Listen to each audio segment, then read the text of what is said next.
मैंने अभी 2 दिन पहले एक वीडियो बनाई थी, आप सबने देखी, क्रिटिक्स भी आए, बड़े लोगों ने मुझे लिटरली उसके ऊपर गालियाँ भी दी। दुबई के ऊपर मैंने वो वीडियो बनाई थी जिसमें मैंने ये बात की थी कि अल्लाह की जो ज़ात है वही वाहिद है और वही आखिर है, और उसके अलावा कोई दुनिया में ऐसी अथॉरिटी नहीं है जो अपने आप को कह सके कि जी हम फाइनल अथॉरिटी हैं। और जब जब ज़िंदगी में, दुनिया में, चाहे वो कोई स्टेट थी, चाहे वो कोई शख्स था, या चाहे वो कोई कंट्री था, जब जब जिसने खुदा के कानून को या खुदा को ललकारा है, चैलेंज दिया है, उस वक्त तब तब अल्लाह ताला ने अपनी एग्जिस्टेंस शो की है और अल्लाह ने बताया है कि तुम्हारी क्या औकात है, जो कि अभी दुबई में हुआ। आप जितना मर्ज़ी ये कह लें कि जी ये मंदिर, इस मंदिर का इससे कोई ताल्लुक़ नहीं था, मैं मंदिर की तो बात ही नहीं कर रहा था।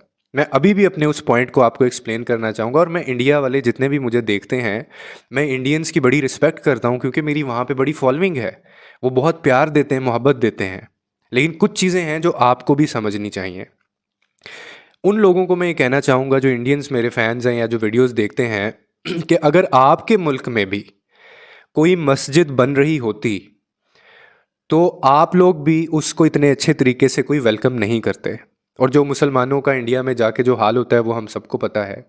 तो अपने अपने मज़हब को लेके हर कोई बड़ा टची होता है, हर कोई बड़ा सेंसिटिव होता है। लेकिन मैं कोई अपने मज़हब को, मैं ख़ास तौर पे वो पोर्ट्रे नहीं कर रहा हूँ, मैं ओवरऑल एक बात कर रहा हूँ। और मैं अभी भी वही पॉइंट कहना चाहूँगा कि ये वीडियो मेरी पहले भी उन लोगों के लिए थी, ये वाली भी वीडियो मेरी उन लोगों के लिए है जो बड़े शौक से ये कहते थे ना कि हबीबी कम टू दुबई, हमने यहाँ पे हेवन बना दी है, हमने यहाँ पे जन्नत बना दी है। और भाई तुम लोग कौन होते हो जन्नत बनाने वाले? तुम लोगों को अथॉरिटी कब मिल गई? दुनिया का बेहतरीन निज़ाम, दुनिया की बेहतरीन टेक्नोलॉजी, दुनिया की सबसे बड़ी बिल्डिंग, दुनिया के बेहतरीन लोग और दुनिया की बेहतरीन जगह, अब आप उस जगह का हाल देख लें। मैं मान लेता हूँ ये मंदिर बनने की वजह से या जो भी वो मूवमेंट डेवलपमेंट हो रही थी उस वजह से नहीं हुआ, लेकिन मैं बड़ा इस चीज़ का स्ट्रॉन्ग बिलीवर हूँ कि जब जब किसी इंसान ने, मुल्क ने या स्टेट ने ऐसा रवैया रखा है कि वो अल्लाह को भूल गया हो, वो खुदा की ज़ात को भूल गया और वो समझता हो कि हम ही हम हैं और हम सारी चीज़ें कर सकते हैं। ये वही लोग थे जो कहते थे कि हमारे मुल्क में कभी हवा चले, तूफ़ान आए, आंधी आए, हमने सारी चीज़ों से निपटने के लिए सारे इंतज़ामात किए हुए हैं। और एक दिन आप बर्दाश्त नहीं कर सके। आपकी गाड़ियाँ तो क्या, आपके घर तो क्या, आपके जहाज़ तक तैर रहे थे।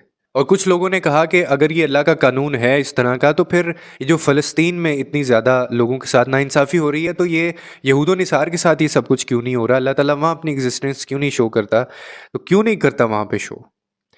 मैं आपको उसका उसका भी मैं आपको बता देता हूँ। किसी भी ताकतवर या किसी भी सुप्रीम जो ताकत होती है ना, अथॉरिटी, उसकी सबसे बड़ी हार पता है क्या होती है? कि उसका भरम टूट जाए।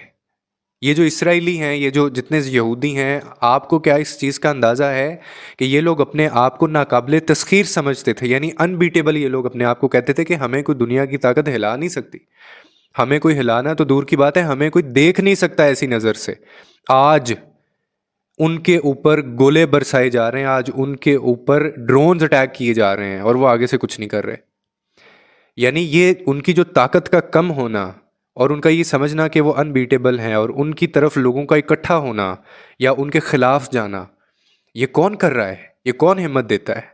ये खुदा की ज़ात होती है और वो इसी तरह से इसका कानून चलता है। हाँ, जिस दिन आप अपनी हदूद से बाहर निकल जाएंगे, जिस दिन आप खुदा के कानून या उसके जो बनाए हुए जितने भी निज़ाम जैसा वो चल रहा है उसमें आप मुदाखलत करने की कोशिश करेंगे या उसको चैलेंज करेंगे आप, उस वक्त फिर आपको जवाब दिया जाएगा और उस वक्त आपको जवाब मिलेगा। और ये बात सच है कि जब आप अपनी ज़मीन, मकान, धर्म, दिनार, इन्हीं को, पैसे को आप अपनी अय्याशी और अपनी ज़िंदगी का सामान समझना शुरू कर देना और वो तमाम हदूद आप पार कर दें, तो फिर अल्लाह ताला अपने होने का एहसास तो दिलाता है। और फिर जब उसकी करनी होती है तो फिर देखें ये करता है वो। उसने ना सिर्फ बताया बल्कि दिखाया कि मैं सहरा के अंदर भी, रेगिस्तान के अंदर भी मैं पानी का तूफान लेके आ सकता हूँ। हालांकि सहरा के अंदर और रेगिस्तान के अंदर ना इंसान पानी ढूंढता है कि कहीं से पानी के 2 कतरे मिल जाएं, लेकिन मेरा अल्लाह इतनी ताकत रखता है कि वो सहरा और रेगिस्तान के अंदर भी इतना पानी का तूफान खड़ा कर सकता है कि आप हैरान रह जाएंगे, आपके रोंगटे खड़े हो जाएंगे। और ये आप माने या ना माने, ये खुदा की कुदरत है। کوئی تو ہے جو یہ نظام چلا رہا ہے، اور کوئی تو ہے جب اس کے نظام یا اس کی اتھارٹی سے آگے جانے کی کوشش کی جاتی ہے تو وہ حرکت میں آتا ہے۔ یعنی یہ کتنی عجیب اور کتنی حیرانی کی بات ہے کہ صحرا کے اندر، ریگستان کے اندر انسان پانی کے ایک ایک قطرے کے لیے ترستا ہے۔